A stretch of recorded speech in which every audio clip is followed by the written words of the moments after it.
Hi guys, John here again with another installment of my video blog, and today I thought it'd be appropriate to talk a little bit about specifically Twilight, but in the context of Comic-Con. Now, Comic-Con is this coming weekend.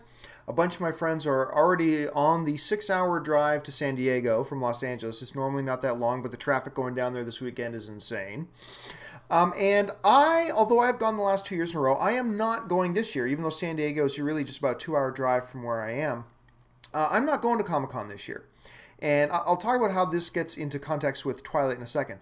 The reason I myself am not going to go to Comic-Con this year, and I'll probably go next year, but I may not even go next year. I will again, because Comic-Con is fun.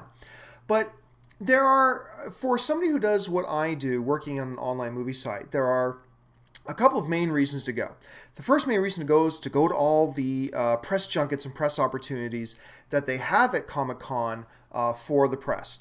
I find these very boring. I don't go to them. I've been invited, like the last 2 years, as soon as I put my name on the press list at Comic-Con, Comic-Con releases that press list to all the PR people, and then our inboxes get flooded, absolutely flooded with invites. Come to this, come to this, come to this. Oh, we have a special, unique, exclusive interview opportunity for you. Yeah, exclusive, me and 25 other guys. But, you know, all that press stuff. We'll come in and we'll talk about this movie and this new movie. And quite frankly, I love the movies, but I find this press stuff really boring. I don't even go to press junkets in LA. I skip them for the most part, unless there's something like really in particular. Like I'm a big MMA fan, so when the last Scorpion King movie came out on DVD, former UFC heavyweight champion Randy the Natural Couture was there giving interviews, and I really wanted to meet him, so I went. But other than that, I skip all these things. So there's no appeal for me for that. The other thing is the parties. The parties at Comic-Con are solid. A lot of fun. But Vegas is better. So I'm going to Vegas this weekend. We're going to take off to Vegas this weekend. But the other thing, one of the main attractions, another one, I'm almost going to forget one, is the floor at Comic-Con. The floor is, of course, where all the exhibitors have their stuff set up, and the floor is great. I love the floor at Comic-Con. The problem, though, is there were something like 7 billion people at Comic-Con last year. And even just walking around this, as something as big as the San Diego Convention Center became a major pain in the ass.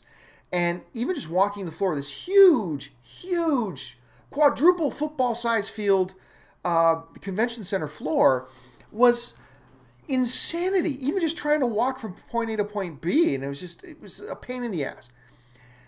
The main thing people go to Comic-Con for, at least movie fans, for are the panels.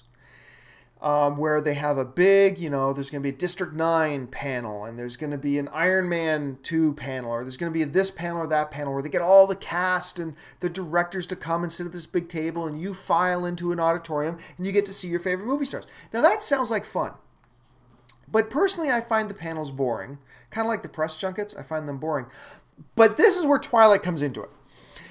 The thing about these panels, too, is that you can't just show up, like if the panel starts at 6 o'clock, you can't just show up at 5:25 or 5:40 or 5:50 and walk and grab a seat. You got to get in line for like 3, 4, 5 hours. Last year at Comic-Con, there were people lining up overnight to get into the Twilight panel. Lining up overnight.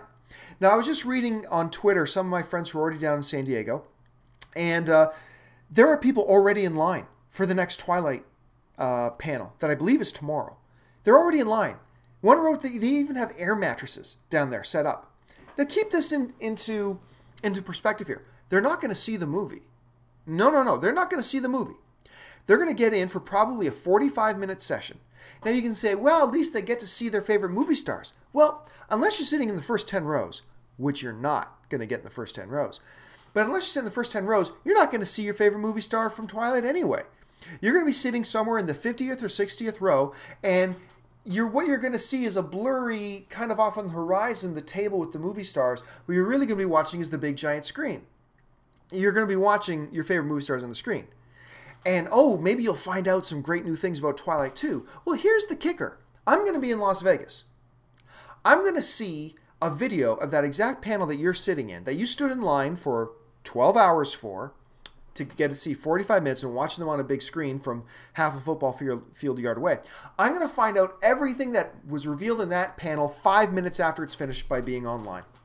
I'm also probably going to see a video of the panel online 5 minutes after it's finished.